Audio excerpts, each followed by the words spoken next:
July August বিপ্লবের স্মৃতিচিহ্ন হিসেবে ও জুলাই গণঅভ্যুত্থানের স্মরণে সিরাজগঞ্জে জুলাই স্মৃতিস্তম্ভ নির্মাণ কাজের উদ্বোধন করা হয়েছে।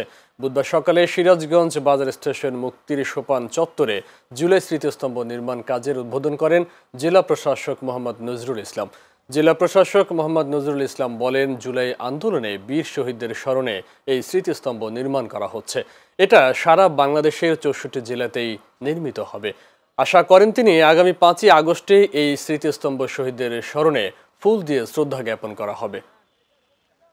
আজকে আমরা মুক্তির সোপানে, সিরাজগঞ্জ জেলার বাজার স্টেশন এরিয়ায় মুক্তির সোপানে জুলাই স্মৃতিস্তম্ভ আমরা কার্যক্রম শুরু করলাম।